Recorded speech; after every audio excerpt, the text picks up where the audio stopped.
कार्यक्रम जो सम्मान करने का था, एक हफ्ते लगभग 10 दिन पहले का कार्यक्रम था, क्योंकि उस समय इंडिगो एयरलाइंस के लेकर के कुछ इश्यूज आ गए और जिसकी वजह से फ्लाइट्स नहीं चल पाई। फिर हाउस था, इसकी वजह से आज कार्यक्रम तय हुआ। मैं धन्यवाद देना चाहता हूं आप सबका। आप लोगों की वजह से ये कार्यक्रम संभव हुआ। हमारा सौभाग्य है आपसे मिलने का, और सौभाग्य इस बात का भी है कि हम सब लोगों को मौका मिल रहा है आपको सम्मान देने का। जिन्होंने आजादी पाने के लिए और आजादी के लिए योगदान किया हो और आजादी को बचाने के लिए जिन्होंने काम किया, आज हमारा सौभाग्य है कि ऐसे लोगों का हमें सम्मान करने का मौका मिल रहा है। रिजांगला जो लड़ाई थी, उसके बारे में जब आप डॉक्यूमेंट्री देखेंगे, बीबीसी की डॉक्यूमेंटेड हिस्ट्री की, तो आप खुद महसूस करेंगे और बहुत से साथियों ने देखा भी होगा कि किस तरीके से हमारे फौज के यही जवान लोगों ने आखिरी बुलेट, आखिरी बॉडी तक चीन की फौज का मुकाबला किया, और एक एक जवान को न जाने कितनों से मुकाबला करना पड़ा। हजारों की संख्या में जो आए उससे मुकाबला किया और अपनी भारत मां की जमीन को, धरती को बचाने का काम इन्हीं वीरों ने किया। हमें खुशी है कि बहुत सारे लोगों से तो हम नहीं मिल पाए, लेकिन उस लड़ाई के ये लोग जो आज हमारे बीच हैं, हम सब गर्व है कि इनकी वजह से हमारे देश की रक्षा हुई है। और सैनिक, पक्की नौकरी वाला,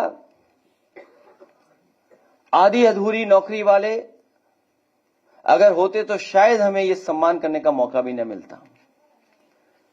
तो आज के मौके पर जहां इन वीरों ने, इन बहादुर लोगों ने अपनी जान की परवाह किए बिना देश को और देश की धरती को बचाने का काम किया, जो इनकी बहुत पुरानी मांग रही, उस मांग से जुड़ते हुए हम लोग भी यही मांग करते हैं कि इन वीरों के सम्मान के लिए और उस रेजिमेंट के सम्मान के लिए, उन लोगों के सम्मान के लिए अहीर रेजिमेंट की मांग दोबारा हम लोग मांग करते हैं।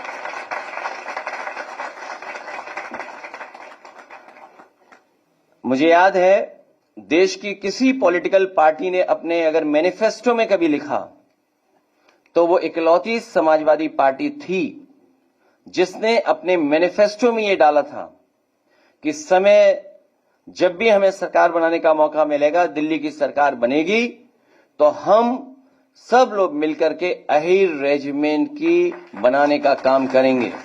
आज उस मांग को दोबारा हम लोग दोहराते हैं। और लोग भी अगर कोई रेजिमेंट मांगना चाहें तो वो भी उनकी भी बनानी चाहिए। और साथ ही साथ, क्योंकि मैं खुद मिलिट्री स्कूल में पढ़ा हूं, देश में कम है 5 मिलिट्री स्कूल हैं। दिल्ली की सरकार से पुनः मांग करता हूं, मैं पहले भी पत्र लिखा और फिर मांग करता हूं कि मिलिट्री स्कूल्स यूपी में और बढ़ाए जाएं, क्योंकि यूपी में एक भी मिलिट्री स्कूल नहीं है। ये कंफ्यूज मत होइएगा कि सैनिक स्कूल और मिलिट्री स्कूल में क्या फर्क है। सैनिक स्कूल तो हैं जगह जगह, लेकिन मिलिट्री स्कूल नहीं है। मिलिट्री स्कूल केवल 5 हैं। तो हमारी मांग है कि उत्तर प्रदेश में भी मिलिट्री स्कूल बनाए जाएं। राजस्थान में 2 हैं, कर्नाटक में 2 हैं, 1 हिमाचल में है। बेलगांव, बेंगलोर, अजमेर, धौलपुर और चैल 5 ही मिलिट्री स्कूल हैं। तो हमारी मांग है कि जब उत्तर प्रदेश से देश के प्रधानमंत्री बनते हैं और उत्तर प्रदेश के डिफेंस मिनिस्टर हैं, तो हमारी मांग होगी कि लखनऊ में बन जाए मिलिट्री स्कूल, इटावा में हमारे होम टाउन में बने, कन्नौज में बने, बनारस में भी बन जाए। ये हमारी मांग है।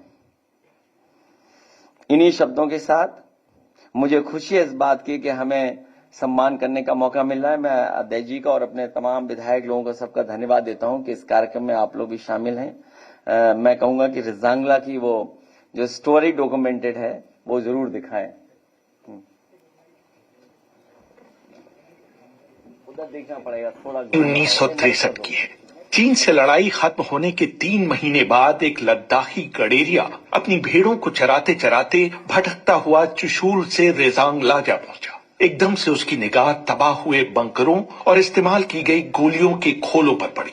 वो और पास गया तो उसने देखा कि वहां चारों तरफ लाशें ही लाशें पड़ी हुई थी। वर्दी वाले सैनिकों की लाशें।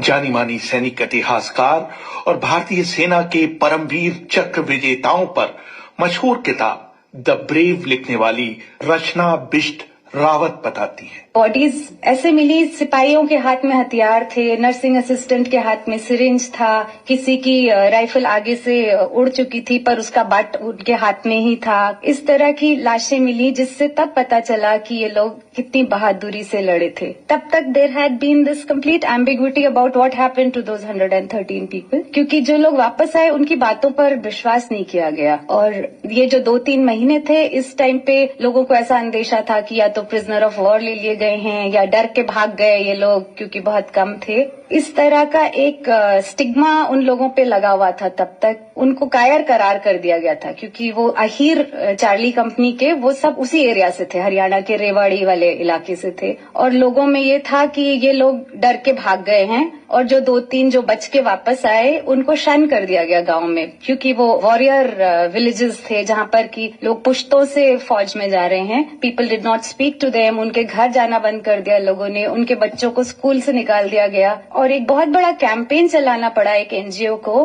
To convince people that these were heroes and these were the families of heroes of Rezang La. और एक पूरा कैंपेन जैसा रन किया गया ताकि गांव वाले कन्विंस हो सकें कि ये बहादुर सिपाही थे, ये कायर नहीं थे। 13 कुमाऊं को चुशूल हवाई पट्टी की रक्षा के लिए भेजा गया था। उसके अधिकतर जवान हरियाणा से थे जिन्होंने अपनी जिंदगी में कभी बर्फ गिरते नहीं देखी थी। उन्हें 2 दिन की नोटिस पर जम्मू कश्मीर के बारामूला से वहां लाया गया था। उन्हें ऊंचाई और सर्दी में ढलने का मौका ही नहीं मिल पाया था। 18 नवंबर 1962 को रविवार का दिन था। ठंड रोज की बनिस्बत कुछ ज्यादा ही पड़ रही थी और रेजांगला में बर्फ भी गिर रही थी। उस लड़ाई में जिंदा बच निकलने वाले ऑनरेरी कैप्टन सूबेदार रामचंद यादव, जो इस समय रेवाड़ी में रहते हैं, याद करते हैं। ठीक 3:30 बजे हमारी 8 प्लाटून की एलपी लगी हुई थी। उससे एक लंबा बरस्ट आया करके। तो मैं साहब बोला रामचंद्र क्या? मैंने कहा साहब बात होगी ये मेरी हरिराम साहब से। 8 प्लाटून के सामने से फायर आया। ठीक 4 मिनट के बाद ही हरिराम साहब का टेलीफोन आया कि रामचंद्र मैं साहब को टेलीफोन दो। उन्होंने बताया कि साहब 8-10 चाइनीज हमारी तरफ बढ़ रहे थे। जब हमारे जवानों ने उनको आते हुए देख लिया तो मार में आए हैं 300 गज की रेंज में। तब हमारे जवानों ने लंबा बर्स्ट फायर किया है। उसमें 4-5 तो उसी टाइम खत्म हो गए, बाकी 2-3 भाग गए और मैंने अपनी लाइट मशीन गन को अपने मोर्चे के अंदर वापस बुला लिया है। ये बात सुन करके मैं साहब बोला कि हरिराम साहब जो वक्त हम चाहते थे वो वक्त आज आ गया है। हरिराम साहब बोला साहब आप चिंता मत करिए, हम सब जवान तैयार हैं, मोर्चा पकड़ लिया है। 7 पलटन के जमादार सुरजा राम ने अपनी कंपनी कमांडर को इत्तला दी कि चीन के करीब 400 सैनिक उनकी पोस्ट की तरफ बढ़ रहे हैं। तभी 8 पलटन ने रिपोर्ट किया कि रिच की तरफ से करीब 800 चीनी सैनिक भी उनकी तरफ बढ़ रहे हैं। मेजर शैतान सिंह ने आदेश दिया कि जैसे ही चीनी उनकी शूटिंग रेंज में आए उन पर फायरिंग शुरू की जाए। 7 प्लाटून की 3 लाइट मशीन गनों ने एक साथ फायर खोल दिया। साथ ही 9 प्लाटून जो फॉरवर्ड में लगी हुई थी उसकी लेफ्ट लाइट मशीन गन ने भी फायर दुश्मन के ऊपर खोल दिया। ठीक 8 मिनट के बाद साहब का टेलीफोन आया सुजाराम साहब का कि रामचंद्र। मैं कहा साहब मेरे साहब को बताओ। मैंने कहा साहब बात ही कर लो, कमांड पोस्ट में ही है। क्योंकि मेरे साहब बाहर निकल जाते थे बार बार। मैं ये कहता साहब आप बाहर मत निकलो क्योंकि दुश्मन का भरोसा नहीं कब सेलिंग आ जाए। बोला साहब चाइनीज को हमने बुरी तरीके से मार दिया है, आप चिंता मत करिए और जवान सुरक्षित है हमारे, कोई भी जवान को किसी भी किस्म की कोई जख्मी वगैरह नहीं हुआ है। ये बातें कर ही रहे थे कि इतनी देर में 8 प्लाटून से खबर आ गई हरिराम की कि साहब हमारी तरफ दुश्मन करीब 400 की नफरी में हमारी तरफ बढ़ रहा है। मैं आपको सच बताता हूँ, क्योंकि लड़ाई हो ली, सब कुछ हो लिया, लेकिन पहला गोला उनका हमारे कुक हाउस पर आके पड़ा। मैं साहब बोला रामचंद्र फायर स्टॉप करा दो। अपनी 3 इंच को आदेश दिया कि टारगेट तोता, क्योंकि हर रेंज ले रखा था, हर उसका कोडवर्ड रखा हुआ था। इधर से हमारी 3 इंच मेट्रो ने फायर शुरू करना, इधर से 8 प्लाटून ने फायर शुरू, ये हमला भी उसका नाकामयाब कर दिया। इसी दौरान में दुश्मन का हैवी सेलिंग हुआ साहब, लाइट मशीन, मीडियम, फील्ड, तीनों अटलरी उनकी एकदम से हमारे ऊपर बम्बारमेंट शुरू हो गया।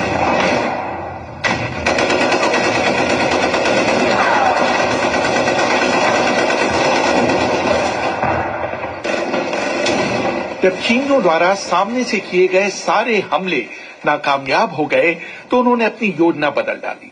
सुबह 4:30 बजे के करीब उन्होंने सभी चौकियों पर एक साथ गोले बरसाने शुरू कर दिए। 15 मिनट में सब कुछ खत्म हो गया।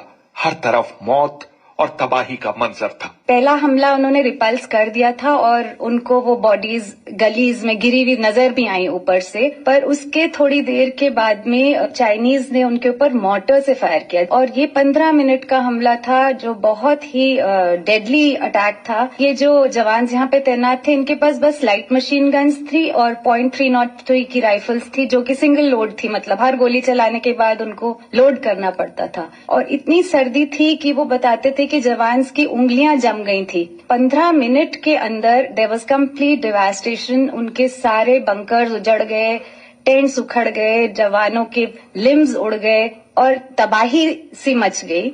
मगर उसके बाद भी मेजर शैतान सिंह ने उनको बोला कि आप डरिए मत, आप लड़ते रहिए। And that is what they did. जब ये सब हटा धुआं वगैरह तो उन्होंने देखा कि सामने दूर रिज पर याक्स आ रही हैं। कुछ क्षणों के लिए उन जवान्स ने सोचा कि हमारी ही अल्फा कंपनी के लोग हैं जो हमारे बचाव के लिए आ रहे हैं, and they were very elated. पर जब उन्होंने दूरबीन लगा के देखा तो वो चाइनीज थे और वो याक्स के ऊपर अपना बाकी सामान लाद के, अपनी एम्यूनिशन, वेपन्स लाद के आ रहे थे। And that is when the third attack happened, जबकि वो आकर के उन्होंने एक एक को मार दिया। इस बीच मेजर शैतान सिंह की बाह में शेल का एक टुकड़ा आकर लगा। उन्होंने पट्टी करवाने के बाद लड़ाई जारी रखी। तभी एक चीनी सैनिक का पूरा बर्स्ट उनके पेट में लगा और वो नीचे गिर गए।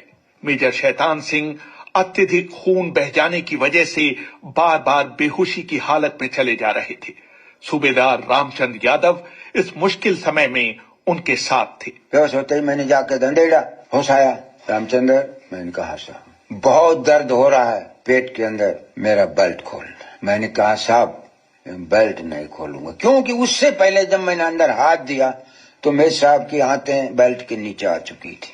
फिर मेरे साहब बेहोश हो गए। फिर होश में आया मेरे साहब, चल रही है फायरिंग, बम्बारमेंट भी दुश्मन का दोबारा आ गया, हमारे ऊपर चल रहा है। अब मेरे साहब बोला कि रामचंद्र एक बात सुन। कहा साहब?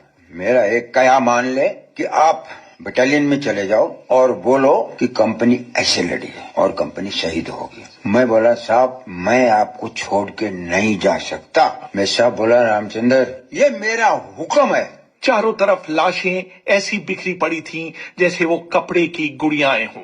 मेजर शैतान सिंह का टेंट बुरी तरह से तहस नहस हो चुका था। उनके दोस्त चिमन का सिर धड़ से अलग पड़ा था। मंडोला गांव के महेंद्र सिंह की टांगे बुरी तरह कुचली जा चुकी थी। मैंने सूबेदार रामचंद्र यादव से पूछा कि इस लड़ाई में 13 कुमाऊं के 124 में से 113 जवान मारे गए, आप किस तरह इस भयानक हमले में बच गए? मैं तो मामूली जख्मी था, ज्यादा नहीं, मेरे को बिल्कुल होश था, लेकिन मेरे दिमाग में यही था कि हरपुल ने यह कहा था कि मेजर साहब को नहीं छोड़ देना, मेजर साहब की लाश दुश्मन को नहीं दे देना। और जब भी हमारे ऊपर से रन कर गया, मुझे मौका मिल गया, मैंने मेजर साहब को उठाया है और वहां से छाती के लगा के 3-4 रोल किया और बजरी के अंदर जब ढलान में आ गया तो उठाया है और ले करके 1 किलोमीटर नीचे आया हूँ। और जब लिटाया तो देखा कि 8:15 बजे मेरे साहब के प्राण निकल चुके हैं। सांस थमती गई, नब्ज जमती गई, फिर भी बढ़ते कदम को न रुकने दिया। कट गए सर हमारे हिमालय का हमने न झुकने दिया, मरते मरते रहा बाकी पन साथियों, अब तुम्हारे हवाले वतन साथियों, कर चले। उनके ऊपर बर्फ करी है, ढक दिया है, ये सोचा कि नीचे क्वार्टर मास्टर के पास जाना है और जाने के बाद मैं शाकिल हाई स्कूल लेके जाना है। लेकिन जब मैं नीचे गया तो उस जगह तो आग लगा रखी, राशन पानी में सब में आग लगी हुई है, और ना वहाँ हौलदार मेजर था, ना वहाँ वाशरमैन था, ना वहाँ सफाई वाला कोई नहीं था। तब एक जीप आई है, जीप आने के बाद में वो जीप मेरे को लेकर हेडक्वार्टर में गई है। रेजांगला की लड़ाई को भारतीय सैन्य इतिहास की सबसे बड़ी लड़ाइयों में से एक माना जाता है, जब एक इलाके का रक्षण करते हुए लगभग सभी जवानों ने अपने प्राणों की आहुति दे दी थी। उनको जो आदेश मिले थे वो उन्होंने आखिरी दम तक पूरे किए। जो ब्रिगेड कमांडर थे ब्रिगेडियर टी.एन. रैना, उनसे रिटर्न में हर एक सब कंपनी के पास में आदेश आए थे कि आप आखिरी गोली और आखिरी आदमी तक लड़ेंगे। तो ये उन्होंने टू द टी फॉलो किए ये ऑर्डर्स। 124 जवान वहां पर तैनात थे और ऑलमोस्ट 1000 की संख्या में चाइनीज का उन पे अटैक हुआ था, मगर उन्होंने हार नहीं मानी। मैं आपको बताना चाहूंगी रेहान कि जब मैं इसको रिसर्च कर रही थी तो 13 कुमाऊं वाज द बटालियन। उनको जब मैंने मेल के साथ संपर्क किया और उनसे बोला कि आप थोड़ा बैटल के बारे में बताइए, तो उन्होंने मुझे कुछ तस्वीरें भेजी और उन्होंने मुझे बोला कि हम पहले आपको नाम भेजते हैं कितने लोग मरे हैं। तो that ran into 3 sheets on my laptop. I could not read it till the end, but my eyes were full of tears कि कितने लोग उस लड़ाई में मरे जो सुबह 4:30 बजे शुरू हुई और 8:15 बजे खत्म हो गई थी। रेजांगला में लड़ने वाली सी कंपनी का हर जवान हीरो था। अदम्य साहस दिखाने के लिए मेजर शैतान सिंह को मरणोपरांत भारत के सर्वोच्च वीरता पुरस्कार परमवीर चक्र से सम्मानित किया गया। अगर ये कंपनी नहीं होती, नहीं शहीद होती तो ले कारगिल झंड के खतरे में पड़ जाता। मैं आज बताता हूँ क्यों। इसी ने रोका उस वैली को, इस कंपनी ने रोका उसको, और जब उसको इतना नुकसान हो गया तो उसने खुद सीज फायर किया। अब मैं आपको बताता हूँ कि लड़ाई से 4 दिन पहले हमें आदेश मिला कि देखो आप पीछे हट जाओ। तो मेरे साहब बोला कि देखो साहब, मैं जब तक जवानों से बात नहीं कर लिया मैं ये नहीं कर सकता। मैं बोला साहब जवान यहाँ से मर जाएगा लेकिन इस पोस्ट को छोड़ेगा नहीं। जिस प्लाटून में गया तो यही मेरे साहब को जवाब मिला कि हम मर जाएंगे लेकिन हम दुश्मन को इसी जगह खा जाएंगे, दूसरी जगह नहीं जाएंगे। तीनों प्लाटून से ओके मिलने के बाद मेरे साहब बोला कि बहादुरों मेरा भी यही इरादा है, और पीछे मैसेज दे दिया ब्रिगेड कमांडर साहब को, टी.एन. रैना को, कि साहब ये कंपनी इस जगह से पीछे नहीं हटना चाहिए।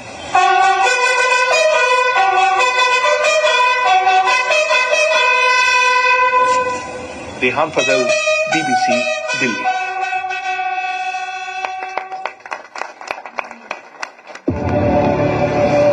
कभी वो दिन थे जब भारत ने चीन को सिर्फ अपना पड़ोसी नहीं, अपना भाई माना था। लेकिन 1962 को पता चला कि ये भाईचारे की भावना दोनों तरफ नहीं थी। ये हमला एक विश्वासघात था। भारत माता की जय। शाही कंपनी में आपका company commander major Shaitan Singh Bhati बोल रहा हूं। आज रात एक बहुत बड़ा तूफान हमारी तरफ आने वाला है, चीनी फौजियों का। तुम सब किसान के बेटे हो, जमीन के लिए लड़ना तुम सबके खून में, और इस बार बात जमीन की नहीं, हमारे सर जमीन की है। सर एक आधा जैकेट मिल जाता तो। अपना पहला चीनी फौजी मार और उसकी जैकेट ले। कल जब सरहद पर दुश्मन से भिड़ने जाऊंगा तब क्या करोगे? सर ऊंचा करके सबको कहेंगे कि हम एक सच्चे देशभक्त की बीवी हैं। आपने कभी किसी की जान ली है? अहीर है हम, कोई प्यार से मांगेगा तो जान भी दे देंगे, और जब बात देश पे आई 100 की जान ले भी लेंगे। 3000 चीनी रेजांगला की तरफ बढ़ रहे हैं। सर वहाँ हमारे सिर्फ 120 जवान पोजीशन है। अगर आज हम पीछे हट गए तो कल तक चुशुल और कुछ दिनों में कश्मीर तक पहुंच जाएंगे। मैं लड़े बिना हार नहीं मानना चाहता। आपका दिल क्या कहता है? यहीं लड़ेंगे, यहीं मरेंगे, आखिरी सांस तक, आखिरी गोली तक।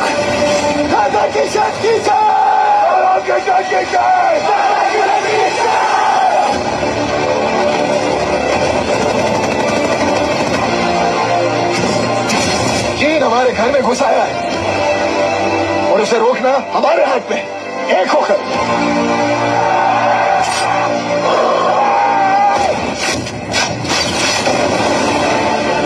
आज धरती लहू पुकार रही है। सींच दो उसे दुश्मन के खून से। उसके लिए क्या जरूरी है?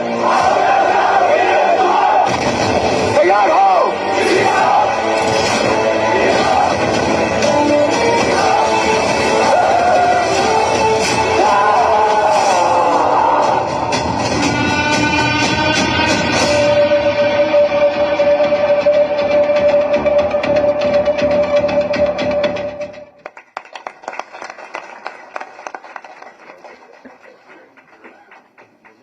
नहीं बोलना चाहे बोले और ना, ये नहीं उनकी मर्जी है।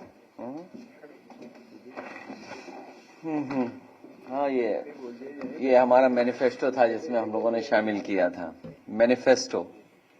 और मैं तो ये कहूंगा कि जिन्होंने आजादी पाने के लिए और आजादी बचाने के लिए लड़ाई लड़ी हो, वही सैनिकों का और शहीदों का महत्व समझते हैं।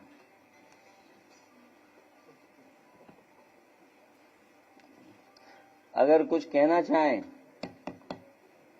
अच्छा हाँ ठीक है, तो ऑन कर देना, एक में ऑन कर दो। हाँ ठीक है। आदरणीय समाजवादी पार्टी अध्यक्ष और समाजवादी पार्टी,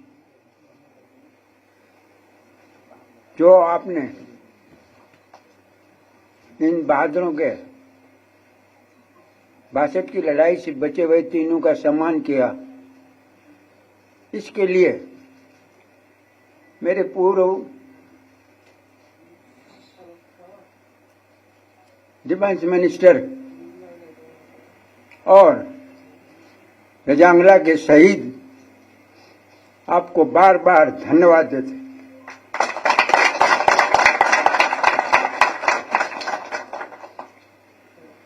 मैं तो एक ही बात कहना चाहता हूं कि जन्म एक बार होता है। अगर ये देश के काम आए तो इससे बड़ा धर्म नहीं होता।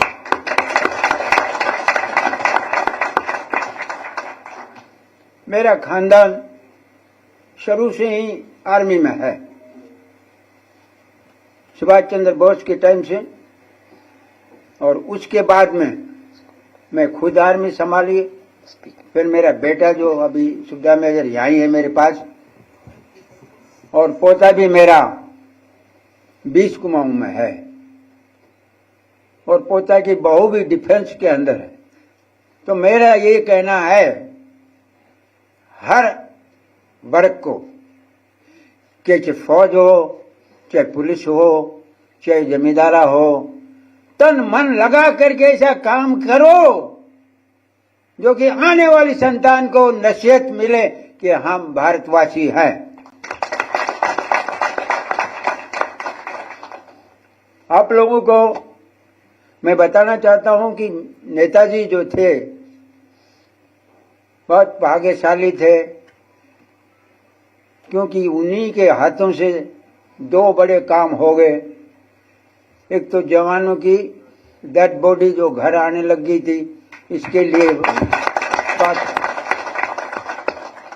दूसरा, जवान की इतनी तनख्वाह थी कि एक बकरी भी नहीं खरीद सकते थे, लेकिन उन्होंने पद संभालने के बाद में जवानों की हालत को ऐसा कर दिया कि बहन बेटी की शादी वगैरह भी अच्छी तरीके से कर सके। मैं अक्सर मिलता रहता था नेताजी से, और वो तीसरा ही काम बाकी रह गया, एक अहीर रेजिमेंट का, वो अखिलेश जी की जिम्मेवारी छोड़ रहा।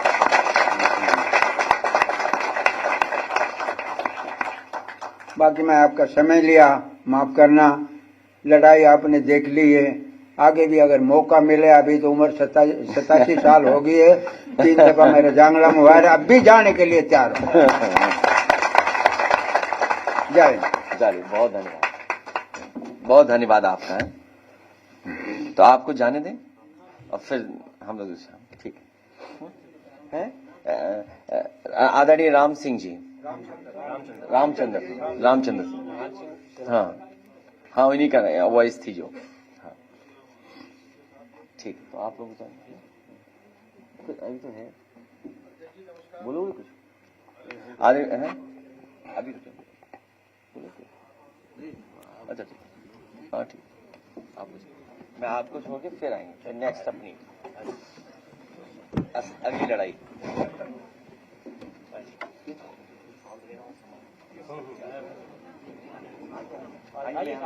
संभाल के